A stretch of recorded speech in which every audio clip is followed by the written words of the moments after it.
Every time I tried to cook, my husband's parent pushed me aside, saying, "You'll never be good enough for my child." My husband shrugged and said, "It's just how things are." I smiled, took off my apron, and said, "Good, because this is the last meal you'll ever make in my kitchen." Their jaw dropped as security walked in. I never thought I'd be sharing this, but here goes. My name's Sarah, and I'm 32. I live in Arlington, Virginia, with my husband, David, who's 35. We've been married for 3 years. David's parents, Margaret and Richard, have been a constant presence in our lives since day one. They live about 20 minutes away in McLean. When David and I first moved into our home, I was excited to make it our own. Cooking has always been a passion of mine, and I looked forward to preparing meals for us. But every time I tried, Margaret would show up unannounced. She'd make her way into the kitchen, glance at what I was doing, and say, "Oh, let me handle this. You don't want David eating that." Then she'd take over, leaving me standing there, feeling useless. Richard wasn't much better. He'd sit in the living room, barely acknowledging me, and when he did, it was usually to agree with Margaret. David would just shrug and say, "It's just how they are." I tried to talk to him about it, but he didn't see the problem. This went on for months. Every time I tried to cook, Margaret would intervene. She'd criticize my methods, tell me I was doing it wrong, and insist on doing it herself. I felt like a guest in my own home. One evening, I decided to make a special dinner for David and me. I spent hours preparing his favorite dishes. Just as I was setting the table, the doorbell rang. It was Margaret and Richard. They walked in without waiting for an invitation. Margaret saw the table and said, "Oh, you're cooking. Let me take over. You don't want to mess this up." I looked at David, hoping he'd say something, but he just shrugged. That was the last straw. I took off my apron, placed it on the counter, and said, "Good, because this is the last meal you'll ever make in my kitchen." Margaret's eyes widened. "Excuse me," she said. I walked to the living room and called the security company we had recently hired. 2 uniformed officers arrived within minutes. Margaret and Richard were still standing in the kitchen, looking shocked. "Please escort Mr. and Mrs. Thompson out," I said. "They are no longer welcome here without an invitation." The officers nodded and approached them. Margaret turned to David and said, "Are you going to let her do this?" David looked at me, then at his parents, and said, "I think it's best if you leave." Margaret and Richard left, and I felt a weight lift off my shoulders. After they were gone, David and I had a long talk. He finally understood how much their behavior had been affecting me. We agreed to set boundaries with his parents and to stand together as a team. It wasn't easy, but it was necessary for our marriage. Since then, Margaret and Richard have respected our boundaries. They no longer show up unannounced, and when they do visit, they don't interfere in the kitchen. David has been more supportive, and our relationship has grown stronger. It took a dramatic action to get there, but it was worth it. It had been about a month since the incident, and things were calmer. Or at least, that's what I told myself. David was more attentive. He'd help clean up after meals, thanked me when I cooked, and even defended me once when his mom called to check in. That alone felt like a miracle. But here's where things started getting weird. One Saturday morning, David went out for his usual jog. I stayed in bed a little longer, finally getting up around 9 to make some coffee. I opened the blinds and noticed a car parked across the street. It was familiar. Silver Lexus. Margaret's. I blinked. No one was inside. Weird, I thought. I called David. No answer. I didn't want to panic. I kept myself busy, but every so often I peeked out the window. The car didn't move. Hours passed. Then around 1 p.m., the car was gone. That night, I asked David if he'd spoken to his parents. "Nope," he said casually. "Why?" "Nothing. Just thought I saw your mom's car outside earlier." He stopped chewing for half a second, then kept eating. "No idea," he said. "Maybe she was in the neighborhood." But something about the way he said it didn't sit right. 2 days later, I found out from a neighbor, Mrs. Henley, 3 doors down, that she saw that blonde woman with the tight curls snooping around our backyard Sunday afternoon. She was holding a Tupperware, she said with a little laugh. I figured you were home. I was not. And I certainly didn't invite Margaret into my backyard. I asked David again that night. This time, more directly. Was your mom here Sunday? He hesitated. Then, she dropped off some stew. Why didn't you tell me? I knew you'd get upset. I stood there quiet. Not because I didn't have anything to say, because I had too much. She entered our backyard without permission. After I told her she was not welcome unless invited. She was just trying to help. There it was again. That shrug. That goddamn shrug. That night I slept in the guest room. Things only got worse from there. Every few days, I'd find little signs that Margaret had been around. A dish of cookies on the porch. Fresh flowers left on the back step. Once, an envelope with no name, just a folded note that said, I know what's best. That sent a chill down my spine. I installed cameras. Quietly. I didn't tell David. It only took a week for them to catch what I feared, Margaret slipping in through the back gate at 6:43 a.m. She didn't knock. She just walked into our backyard, placed a pie on the patio table, then wandered around like she owned the place. I downloaded the footage, then waited for David to come home. When I showed him, he went pale. I'll talk to her, he said. David. She's trespassing. I know. But talking wasn't enough for me anymore. I wanted action. Boundaries were already crossed. This wasn't a mother-in-law trying to reconnect, this was control. I handed him an envelope. What's this? He asked. Cease and desist letter. I had a lawyer draft it. He didn't open it. Just stared at it like I'd handed him a grenade. You had a lawyer? I had to. You weren't doing anything. You're taking this too far. No, I said. I should have done this months ago. He didn't sleep in our bed that night. Then, the twist I didn't expect, Margaret filed a wellness check on me. The police knocked on my door 3 days after I handed David the letter. Ma'am, are you okay? Your mother-in-law reported that you've been isolated and may be in distress. I laughed. It wasn't even funny. I invited the officer in, showed him the cameras, the footage, even the cease and desist letter. He left apologizing. But the damage was done. Margaret was trying to build a case. I wasn't crazy, she was setting me up. And David? He started sleeping at his parents' house. That's when I realized something big. He wasn't on the fence anymore. He'd picked a side. Not mine. So, David started sleeping at his parents' house. He claimed it was temporary. That things had escalated too fast. That everyone needs space. I didn't argue. I didn't beg. I just watched as the man I married slowly drifted toward the woman who once looked me dead in the eyes and said, "You'll never be good enough." But I wasn't sitting around doing nothing. While David was gone, I met with my lawyer again. Her name was Claire. Sharp. No nonsense.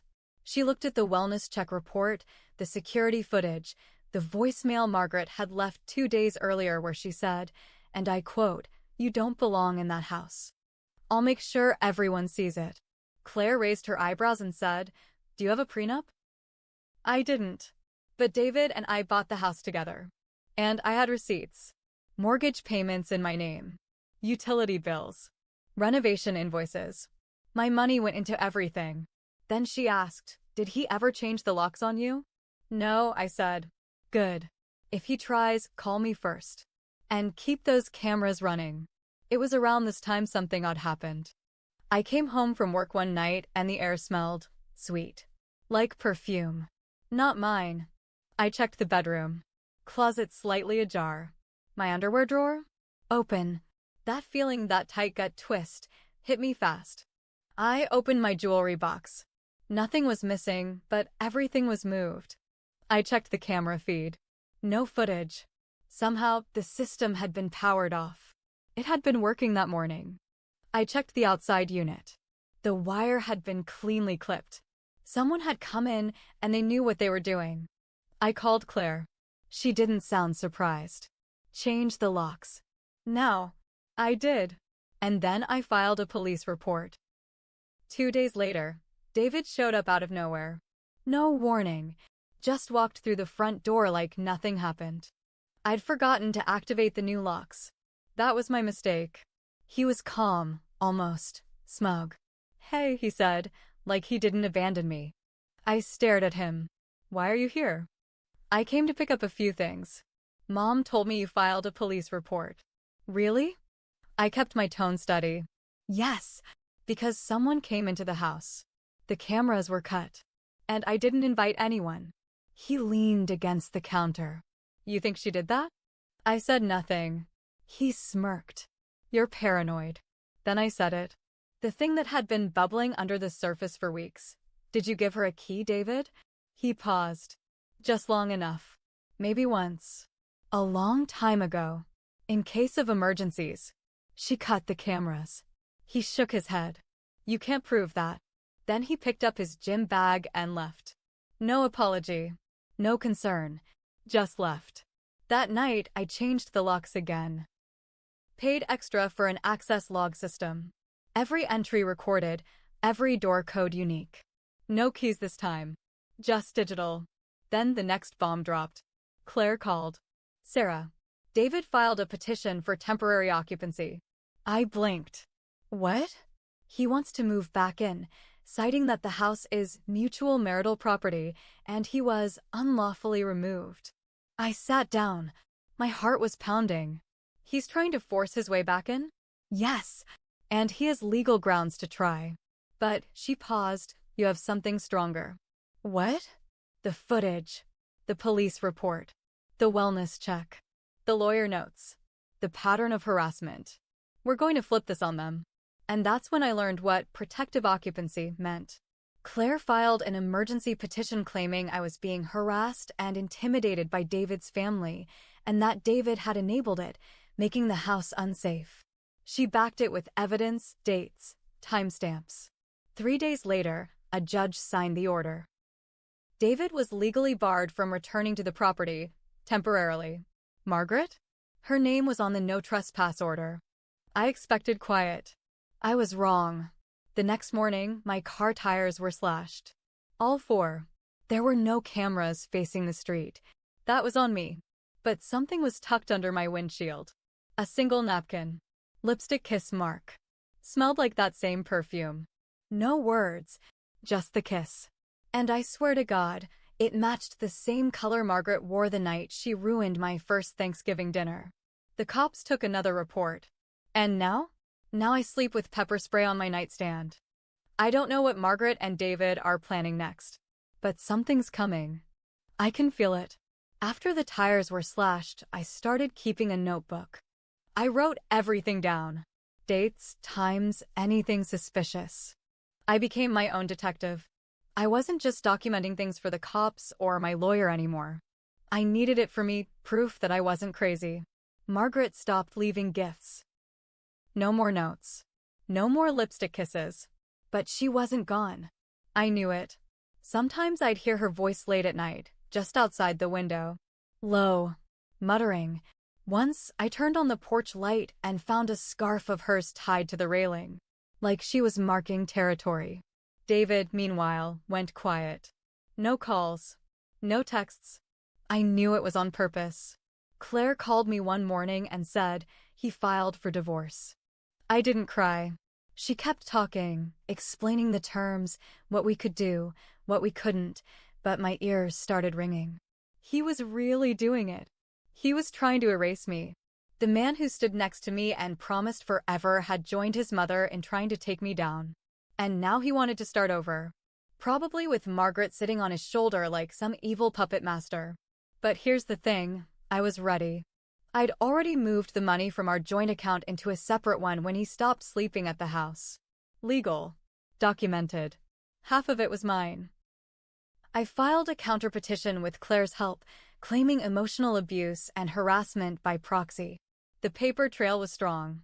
Too strong to ignore. And then, I did something big. Petty? Maybe. But satisfying? Oh, yes. See, Margaret was a board member of the HOA in her neighborhood. She was proud of it. She loved control. Loved rules. But the kicker? She wasn't following them. I knew because I hired a private investigator. Nothing crazy, just someone to monitor when and how she ran her little kingdom. He found violations. Lots.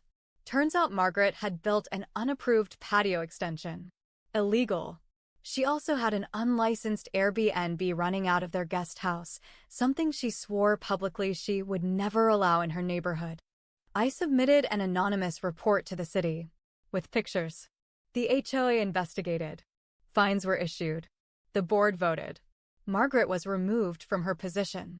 She lost her power, her voice, and then I hit David where it hurt most, his job. Through a mutual friend, I learned he'd been lying about his work hours, using sick days to spy on me, maybe even helping his mother sneak into the backyard. I gathered all the times and dates and sent a neat, fact-filled email to HR at his company. 2 weeks later, he was let go. I didn't celebrate. I just exhaled. Our court date finally came. Margaret showed up in all black, like she was at a funeral. David looked tired, pale, smaller. Claire and I walked in with folders, receipts, dates, and statements.